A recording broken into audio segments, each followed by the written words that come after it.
So I see a lot of excitement about AI.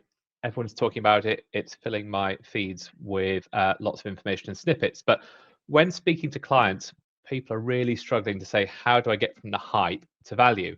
Now, I put this question to Ben. I said, look, Ben, people are buying handfuls of Copilot licenses. They're having a dabble. Maybe some people are buying SharePoint Premium, but they're really struggling to see the real world use cases. So do you think you could sit down, pull together some examples, which we can then share with everybody? And at that point, Ben said, well, why don't we just do a webinar on this? So here we are. So Ben, I said, when to shape this, I said, look, think about, the people who are going to be making decisions around this and need to be aware of what's going on in the AI world. So it's going to be people, chief information officers, IT directors, IT managers, or it could be people who are working, heavily with documents on a day-to-day basis, whether you're maybe a document controller, or maybe you're a SharePoint expert administrator and looking to learn a little bit of maybe what you can do. So that's how I set the scene. Given all that, Ben, what are people going to take away from today?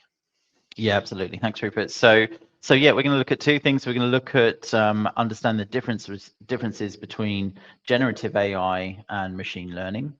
We're going to look at some real world examples, some real live demos.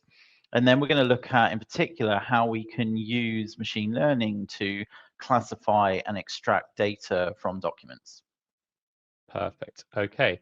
So when I think about AI, I think it really comes into two core camps. There's a generative AI side and there's a machine learning side to it. So when I think about generative AI, I'm thinking about maybe a digital assistant, so some kind of chatbot where maybe trying to resolve an issue that I have or query some information or knowledge. That's one side.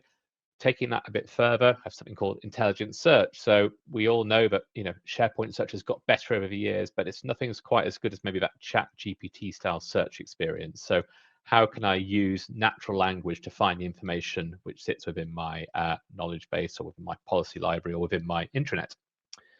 Now, as I teed up intranet there, content creation. A lot of our clients build out SharePoint intranets. They have great ambitions to write content, but then they have ideas, but not sure how to turn that into an article. So content creation, that is a key value that people are using generative AI for. And then on the flip side of that, when we've got too much information, how can we take that information and summarize it? So they're the key use cases I think I see around generative AI.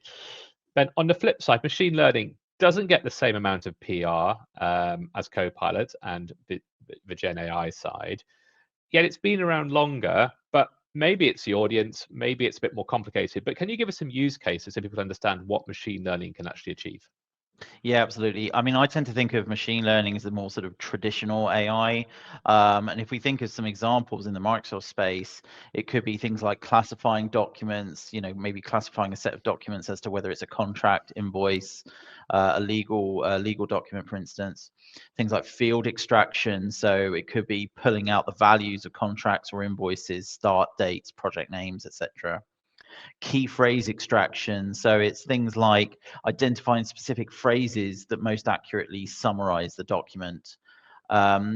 Personal data identification. So things like social security numbers, passport numbers, or driving licenses, and pulling that information out. Image description. So this could be useful in a scenario around accessibility or making images more searchable, for instance. And then finally, this idea around named entity recognition. So it could be things like pulling out the names of companies or people or perhaps products from a given document. And what we're seeing actually is with the advent of the generative AI, this is really starting to enhance some of those capabilities within the machine learning space. So what we'll see with the field extraction scenario, for instance, is that concept is enhanced by the power of generative AI as it starts to overlay and support the machine learning scenarios. Okay, so look, given that we're limited time, I said, look, let's pick out 5 key scenarios and let's do live demos of these scenarios where we can. And so we can see what these are and maybe some value that they might bring to people. But this is the business side of it. What's running behind the scenes, Ben? What technology are we going to be touching on today? Yeah, absolutely. So on the generative AI side, we're looking at, in particular, Microsoft Copilot, which is really, really prevalent, really key. So that products that targeted at end users as a productivity enhancer. Copilot Studio, which is much more targeted at sort of Power Platform developers and helps you build things like agents and those types of things, or chat-based experiences. And then underpinning all of that is the OpenAI capability, which is effectively what ChatGPT is built on, but deployed to Azure in your environment with your data. On the machine learning side, we're looking at SharePoint Premium, which is effectively an enhancement that natively integrates into SharePoint libraries and much more targeted at end users. AI Builder, which is targeted at Power Platform developers, again, if you want to kind of integrate with your Power Apps, for instance. And then Azure AI Document Intelligence. So again, the technology that's underpinning all of that, but a bit more involved to set up. And what we're seeing with this, my general rule of thumb is that everything on the left is more targeted at end users, everything on the right of each box is more targeted at developers and that underlying tech. And in terms of the demos we're going to be looking at today, we'll look at a Copilot demo, we'll look at a scenario where we've created our own chatbot that's talking directly to Azure OpenAI. And then on the machine learning side, we've got a set of demos that are using Azure AI Document Intelligence, which we've then brought into SharePoint. And I think the reason why that's really interesting is the commercial considerations which go along with that. So the cost of doing these kind of activities, I think you'll find that fascinating. Let's start with Copilot. So here's a Copilot wheel. This has been around a bit. It's probably already out of date due to the speed that Microsoft are adding new Copilots. And the area we focus on is what we call modern work. So that's everything you find under effectively office.com. So it's things like SharePoint, it's apps like Word, Excel, PowerPoint, and Microsoft Teams. So Ben, modern work is generally about end user productivity. One of the first things that I wanted to touch on is the challenge around information overload. We get so much information these days. How can AI help us? And have you got a scenario where, you face information overload yourself? Yeah, absolutely. So let's just take a quick look at that quick screenshot. So this is it's a screenshot that was taken about 3 weeks ago. That number's gone up. So this is my inbox. I have 13,000 unread emails in my inbox. That is a lot. It's become so much information that it's impossible to really stay on top of it. So effectively, I just kind of ignore it and then flag up the things that I need to deal with, and just leave the rest as unread. So that can be quite triggering for some people. But yeah, effectively, if there was a way of just being able to summarize this and being able to, really tap into the core things that I need to worry about, this is where that summarization concept becomes really useful. Another area that we're seeing an awful lot of information overload on is in Teams meetings. We're in Teams meetings all the time. So we've got Teams meetings all day, every day. There's so many notes and actions and things that we need to capture. It's a real struggle to stay on top of it. So we're just going to demonstrate this in a video that we recorded of how we can use the AI capability in Teams. So this is a meeting that we carried out a few weeks ago preparing for a previous webinar. And what we can see here is we've got the recording of the meeting, and in the middle we have this AI notes area, which is something that's part of Microsoft Teams Premium, which auto-generates notes based on the meeting. On the right-hand side, we then have the chat-based experience, which is something that comes in as part of Microsoft Copilot. So if you want to be able to interrogate and ask questions about the meeting, so as we can see, I'm asking questions about what the key topics that we discussed during that meeting. I can go through and do that and ask more questions and get more detail as I need. And what we'll see in a second is I want a bit more detail on the external sharing scenario, for instance, and it's just going to expand that detail in a minute. So behind the scenes, this is what a transcript being created out of that meeting, and effectively Microsoft put a sort of chat GPT layer on top of it to pull out this information. Yeah, absolutely. So that's exactly it. So effectively, the meeting gets recorded, you get a transcript, and then the AI notes get generated automatically off of that, which are in the center of the screen there. As I say, that's just part of Teams Premium. You don't need Copilot for it. And then if you want to be able to interrogate and ask questions, that comes with Copilot. But again, the source of that content is the transcript from the meeting. Yeah, and we're seeing quite a lot of clients actually using Teams Premium as the medium of, that's actually good enough, and I don't need to pay the full whack for Copilot. So that's quite an interesting one there. That's meetings. The next thing I want to touch on, Ben, is documents. And we're receiving a lot of information, and a lot of documents that I receive have, maybe marketing material there, which maybe isn't that important. But sometimes I'm also looking at legal documents as well. And for, if you're in procurement, you can probably whiz through this fairly quickly. If you're not, there must be other ways of getting value from this, Ben. Yeah, absolutely. So these master services agreements, they're very much legal focused documents written by legal professionals. But if you're a layperson and you just want to understand some of the key points, then being able to use summarization can be really, really useful without having to read every single line. So let's just take a quick look at that within my demo environment here.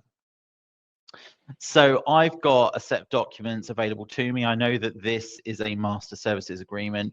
I'm accessing this within OneDrive. This functionality has been released to OneDrive and will be coming to SharePoint fairly soon at the time of this recording. If I click on the Copilot button there, I can click on the button that says Summarize. So as I say, this is something that's part of Microsoft 365 Copilot that you'll need to have a license to be able to use. And we can see that we're getting a summary from this document. It's picked out that it's a master services agreement, who it's between. It's picking out key points and bullets. It's not simply just regurgitating the section headings, but it's pulling through those things that it sees as being really important. So things like confidentiality and intellectual property. It's summarizing what the key status of those clauses is, for instance. And again, if I wanted to go and ask further questions of it, I could click on the Ask a Question button and then have that more chat-based dialogue that we saw earlier. Cool. Okay, that's a great demo. Let's go on to the next piece. So Ben, intelligent search. So SharePoint search has definitely got better over the years, but it still requires you matching the same keyword that is in the document. And we're getting more and more used to using, such as a chat GPT or natural language type of approach of getting information out. So if we think about how we apply intelligent search into a document management world, what's that look like? What are some of the benefits of that? And I've often heard the word vector search being mentioned in internal meetings, so maybe you could explain what that is as well. Okay. All right, good stuff. So let's take a quick look at that scenario. So I've got two demos I'm going to run through now. So the first is using something called a Copilot agent. So effectively, a Copilot agent is something that you can create that's targeted to a SharePoint site or a set of documents or a set of or a particular library within a SharePoint site. So you're effectively limiting the scope of the source documents to get more relevant results out of what you need. So I've clicked on the Copilot button within the marketing site, and I've got a scenario where I was actually in a customer meeting a little while back, and I was looking for the PowerPoint deck that we did for one of our previous webinars. And actually what happened is it had been renamed and actually moved into a different location. So it kind of threw me off guard in that meeting. And actually what I was able to do is use Copilot to give it a sense of what I'm looking for, so the context of what I'm looking for, and then get a response. So let's take a look at that now. So find me the PowerPoint deck that talks about the best way to structure SharePoint into a set of hubs. So while this is running, so effectively what's happening here is Copilot is interpreting what it is that I'm asking, and then it is searching documents based on their meaning. So it's not just matching keywords and phrases and text. It's actually looking at understanding the way that what is in that document. So this search concept is called vector search, which is basically where the document is almost turned into a really big kind of number or a vector, and my question is also turned into a number, and whatever documents closely match that result will come back. So you don't have to match keywords, it's actually matching the sort of meaning or the sense of the document, which is far more powerful. And that can even go as far as the meaning but in different languages, for instance, which is incredibly powerful. So we can see it's found this deck. What's the best way to structure SharePoint? It gives me a quick summary of what that deck talks about. It looks like that's probably the right one. Let's have a look at that reference. Yeah, so this is the deck. It had been renamed, so as I say, that kind of threw me off guard, but I was able to use this to actually go and get that document back without even having to filter through a set of results. Another scenario then is within our policy hub. So we have a policy solution. We have this search experience here, but again, as people are starting to expect, they may want to ask questions about given policies and have that kind of question and answer experience.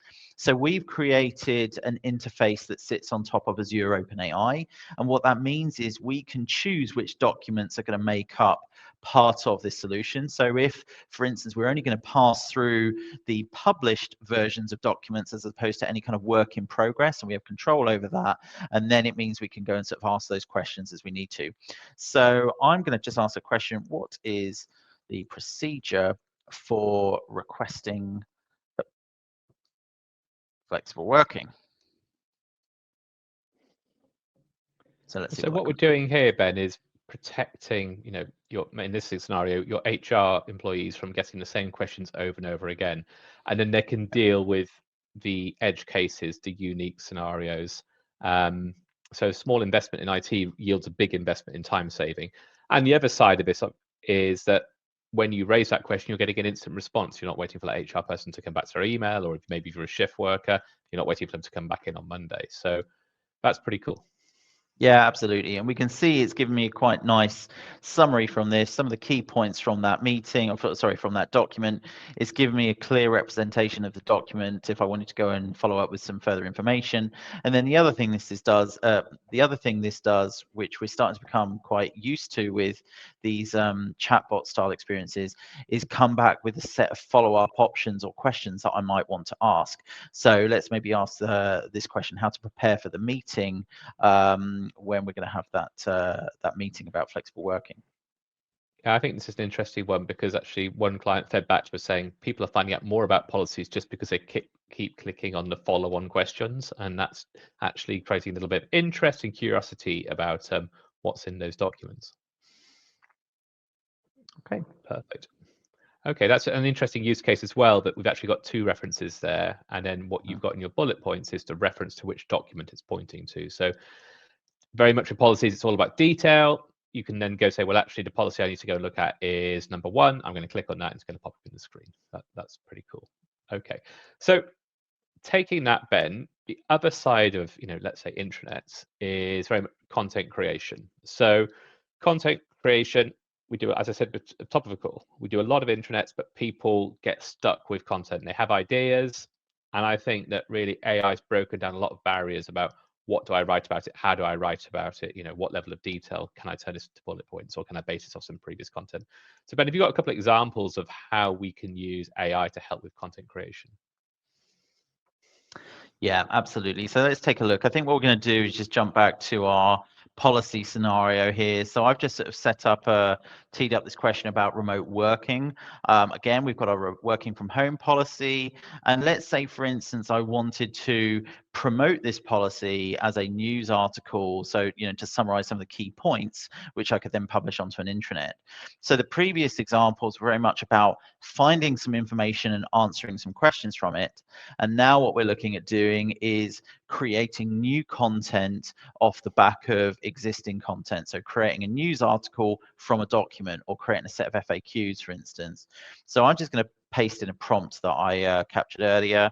So we'll have a look at that. So summarize this response with an intranet news article that describes some details of the benefits and provides 3 detailed FAQs. So let's just have a look at that. And I think, depending on the kind of news you want, you can also set the tone of voice. Is this good news? Is this more serious? And so you can get that right as well. Yeah, absolutely. So again, it's referenced a couple of different documents here. I've got follow-up questions I might want to ask. But what I'm going to do is just take that content, and actually I'm just going to copy it and paste it into a new news article that I'm going to go and publish.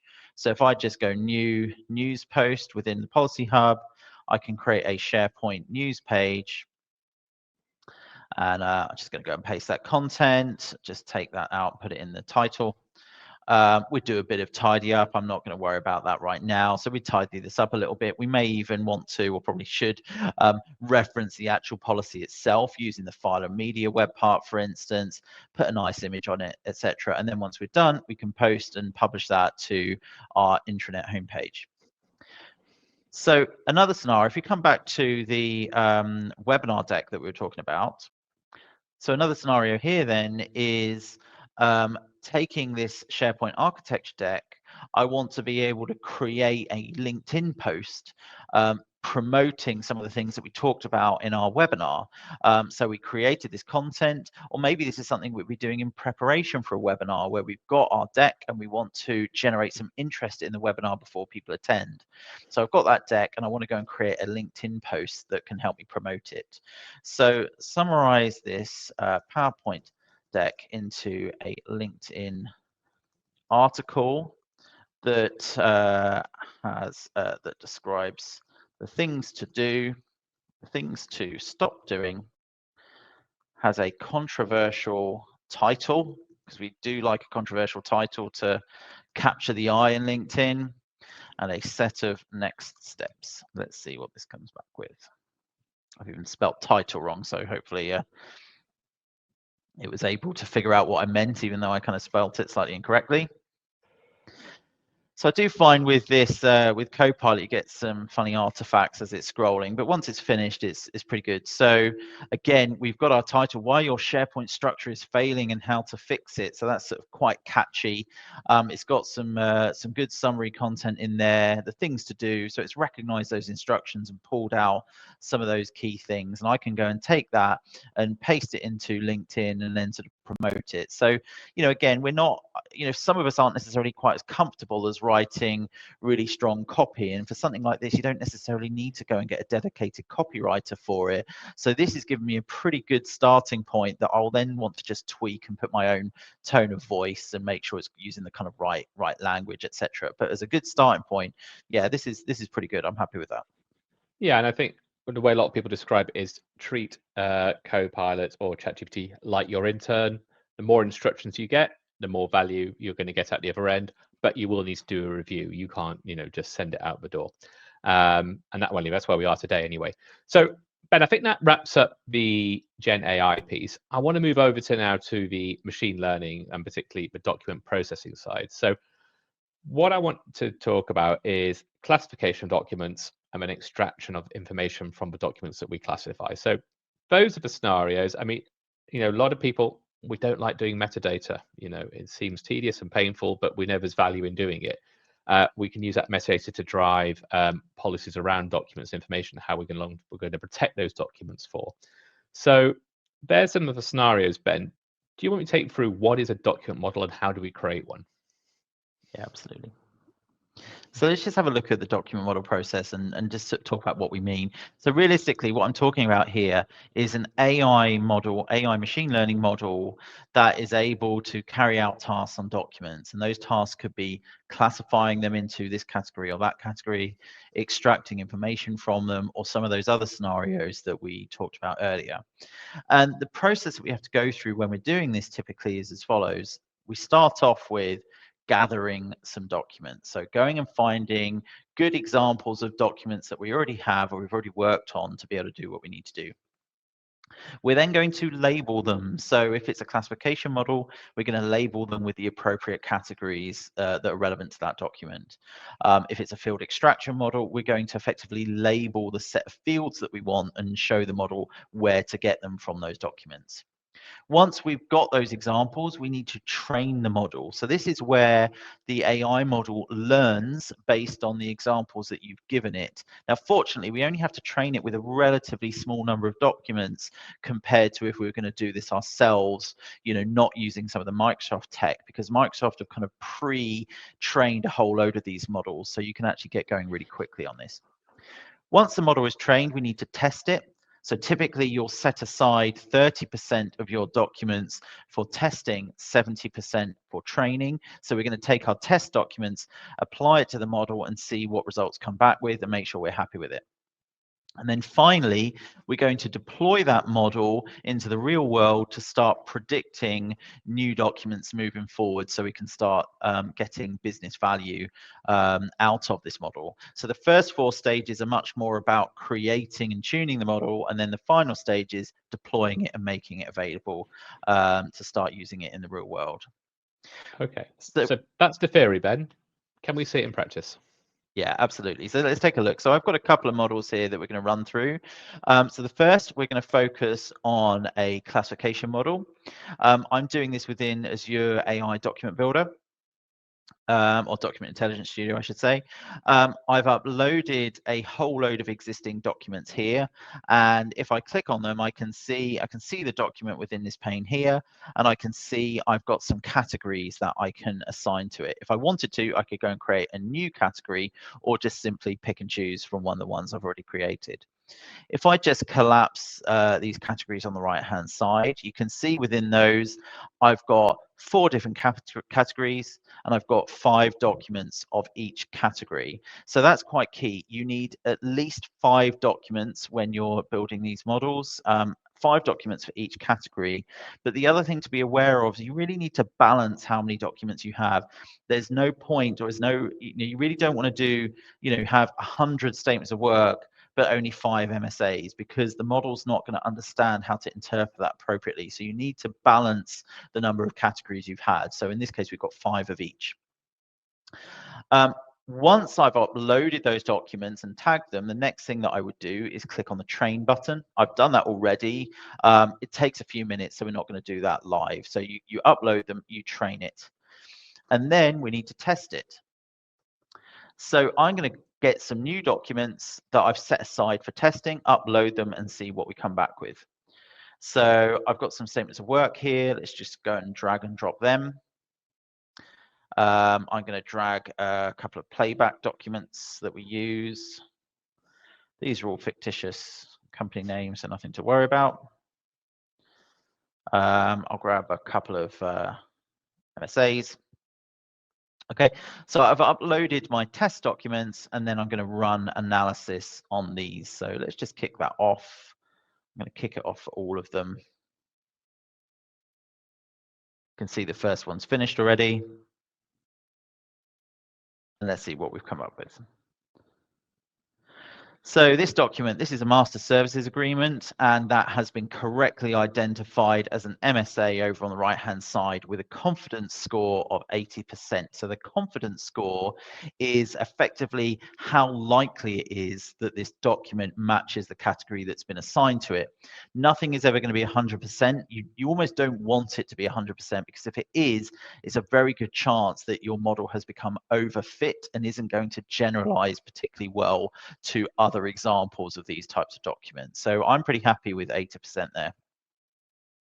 Again, master services agreement, again, 80%, really happy with that.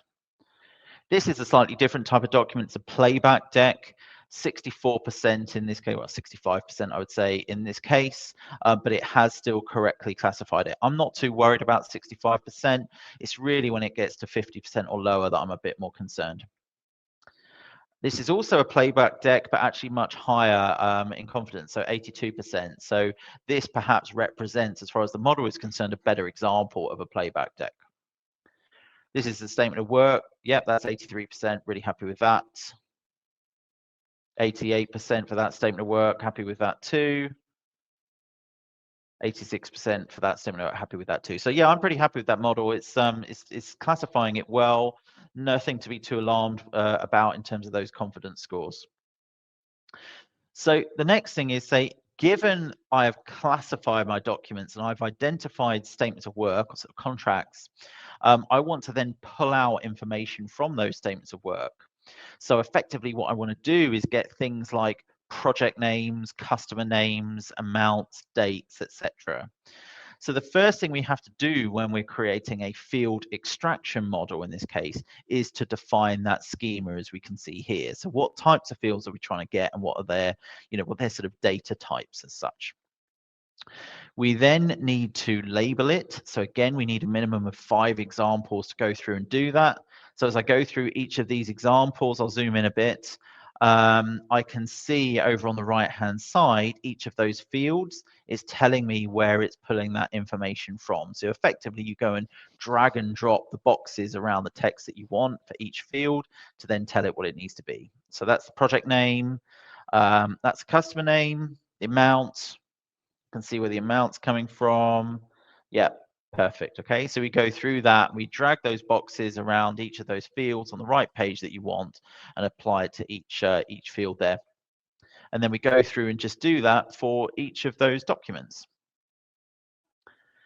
So once that's done, I'm ready to train my model. So I'm going to go to build models and I'll click on it and I'll build it, or I'll train the one that I've already done. Okay, that's completed. This is the model that we're working with today. And then, and again, I'm not going to do this because this takes a little while. It takes about 20 minutes or so, roughly speaking, for a field extraction model. And then I'm going to test it. Thank you, Microsoft. So I'm going to upload some test files there. And I'm going to kick these off. So Ben, it's a similar process as the classification, but this time we're pulling out the fields or the entities. That's exactly it. Yeah, so it's the same document model process. It's just slightly different information. So that'll take a few seconds to run. And we're looking at the Azure AI document intelligence approach for this. There are a couple of other approaches, and we're going to touch on those in a minute, aren't we? Yeah, exactly. So let's see what this has come back with. So again, I'm just going to zoom in to make this a little bit easier to see. Customer name, it's pulled that through. I'm pretty happy with that. And for the customer name, it's pulled out a confidence of just under 80%. So I'm happy with that too. The amount, so I can see the amount has come through on page 3 here.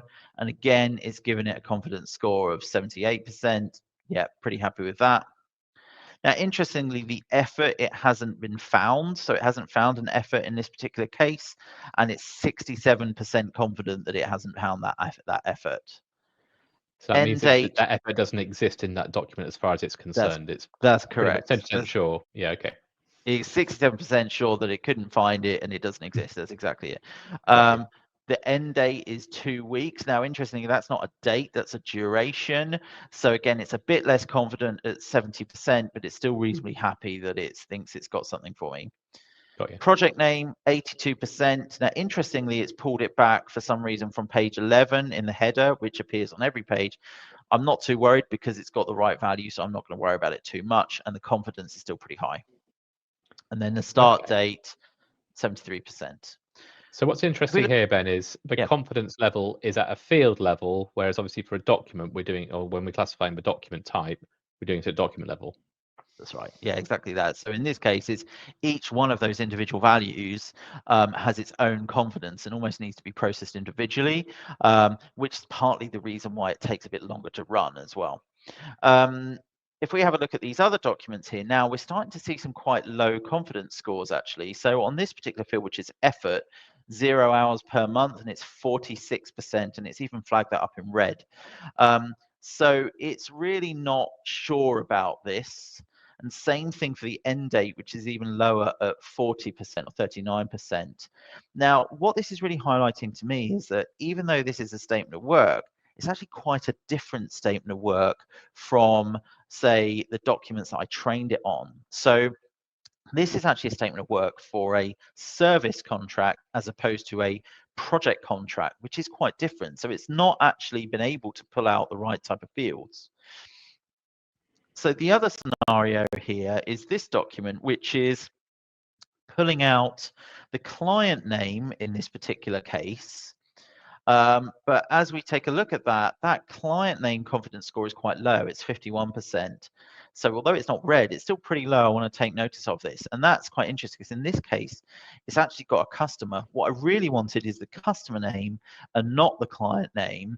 But because there's both in this particular case, it's had a stab, pulled out the customer name, but not the, the client name, but not the customer name. So really what this is highlighting, and again, the previous example is highlighting, I didn't train it with enough data to really make it relevant. So 5 documents was okay, but the first point was I really should have separated out and had a separate model for my success contract. pull through. And even taking that back to my classification model, I should have separated out success SOWs from project SOWs. And then in this scenario, where I had the customer name and the client name, I realized that my training data didn't actually have that. I didn't use a scenario that just had, or that had both scenarios, both customer and client in my training data. So it hasn't actually correctly interpreted what to do. So what this really highlights is as many examples as you're able to do is going to really strengthen the capability and really increase those confidence scores to something a bit more workable. So I've created a model and now I want to actually use it in SharePoint. So I've created my models. I want to use them in SharePoint. Let's take a look at what we can do here. So what you just showed us, Evan, wasn't in SharePoint. That's in a separate environment. That's part of Azure. Yes. And now we need to bring the two together somehow. Absolutely. So I've created a model in Azure and now I need to use it. So what I'm going to do is I've created a Power Automate flow here that is going to talk to those models in Azure via a REST API that is exposed by those models. You need a Power Automate premium license to be able to do that in this particular case, but there are other options. So I'm going to kick off this Power Automate that says classify document. Give that a minute to run and just do it for all three. Now you're doing this manually document by document. I'm assuming there's ways that we could automate this if we're running at scale. I don't expect everyone to run for every single document to start off a flow. Yeah, I mean, to be honest, I'm only doing this manually just so that we can record it more easily in the video. The reality is you might have something perhaps on a schedule that processes any documents that come in over a certain period of time, or you might have your Power Automates to trigger, so anytime a new document is added. But because those things can sometimes take a few minutes to trigger, it's just purely for the purposes of recording, we're doing it manually. And actually, the other thing that you'll see in a second is we've got two separate flows, but in reality, you could build that into a single flow that does both a classification and an extraction. Okay. So let's just refresh my screen.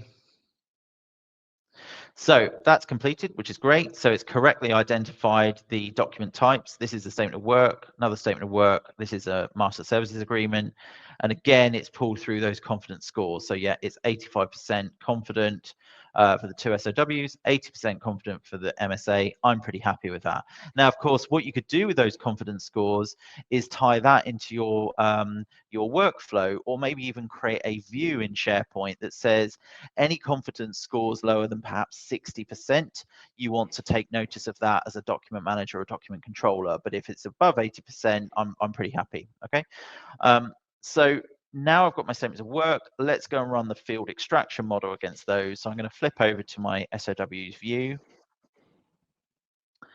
kick off the other Power Automate, which is the extract fields.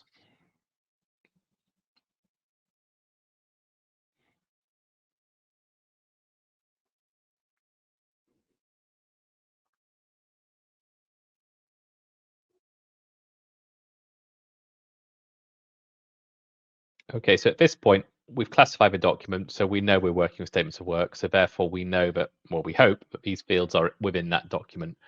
And we're doing that painful work of populating metadata around documents, and that could then drive a project creation process or a workspace process or something along those lines using those key data. Okay. Exactly. Ben, I understand this might take a little while to work.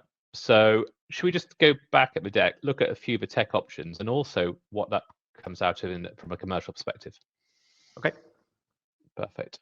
So the three key technologies that we're talking about here in machine learning, we've got SharePoint Premium on one side, which I've described as user-friendly, that sort of power user type element, AI Builder sitting in the middle, and then Azure AI Document Intelligence. So Ben, you just will give a bit more detail about each of those, and then we can talk into a particular use case where we've actually looked at the commercials against each of these options. Yeah, absolutely. So as I said, on the left-hand side, SharePoint Premium is much more sort of user-friendly. It's natively integrated directly into document libraries, much more targeted at sort of end users, document managers, document controllers who want to be able to go and experiment and build these models themselves and just have them run straight away. So, really easy to set up and use.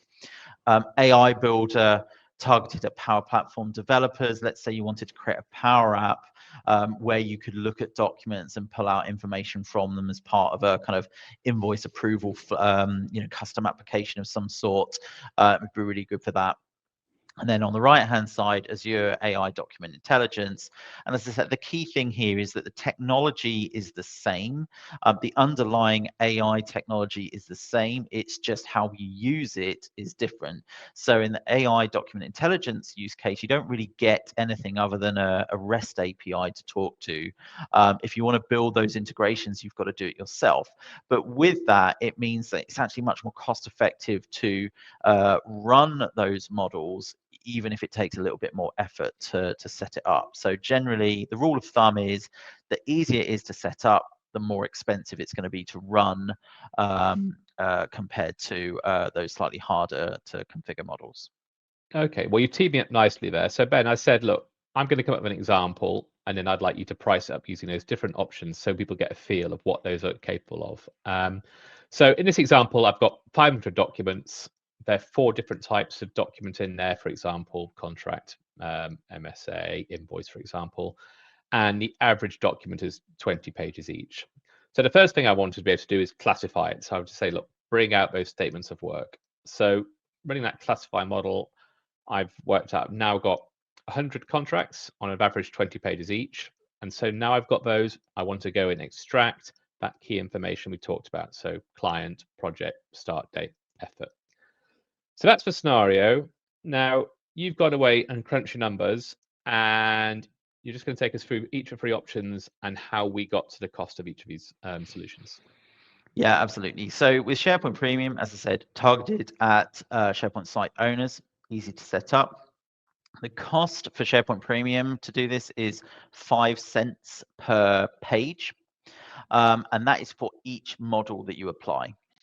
So for that scenario, if I wanted to identify the documents within this library out of those 500, that's going to cost me 500 cents per model that I apply to process those source sets of documents.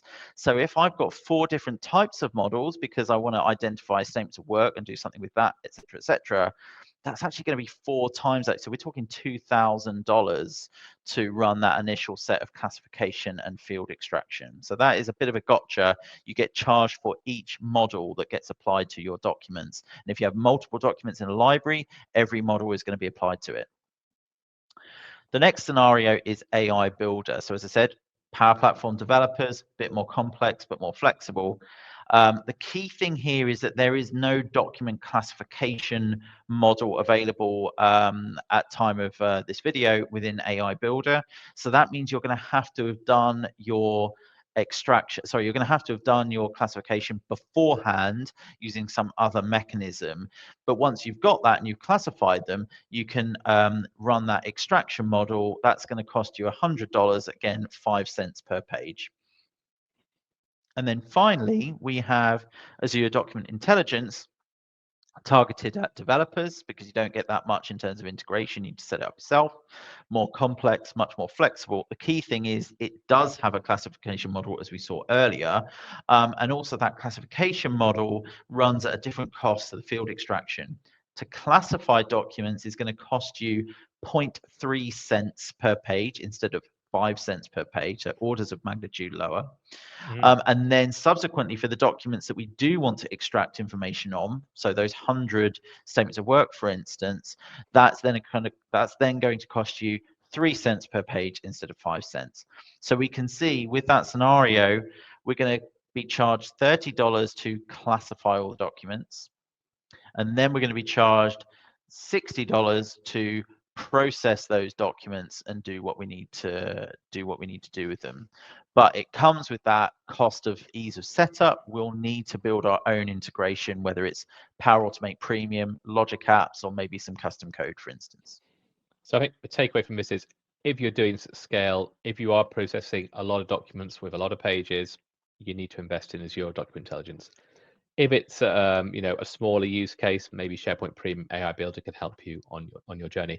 So with that, Ben, why don't we go and see how your extraction is going in your SharePoint environment? Yep, sounds good. Let's see how that's doing. So we can see that that has completed now. We've got the amounts, we've got the customer details. So again, I can see that customer name's important. It actually matches the document title as well, which is useful. We've got the project names, the contract names, the project names.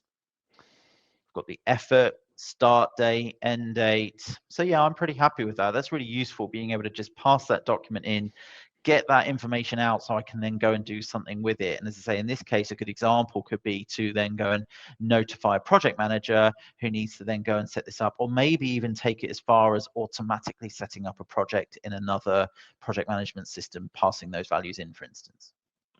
Perfect. Okay, well, look, I think that brings that bit to a close. Just a couple of things then from my side. If you're thinking about AI projects, I think the first thing is, although technology is awesome, you need to think of your scenarios first. So what are you trying to solve? We showed some examples around retrieving information, around analyzing information.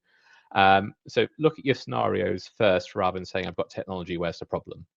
The next thing really important is data quality. So in some of the early examples, we talked about using intelligent search against authoritative data. So authoritative data is maybe something which has been approved and it's something that we're happy for people to search against.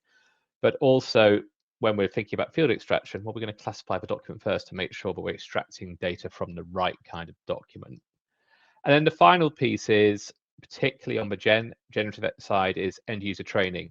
So because you're not replacing an old system with a new system, there's no compulsion for people to use this technology unless you guide them. So end user training becomes more important on these kind of solutions and rollouts if you want to get true value. If you'd like a conversation with myself and explore a bit further, then just jump on our website. And if you click book a discovery call, that will drop something into my calendar. If you want to get really technical, I'll bring Ben into that call as well, so he can give you a bit of insight as well.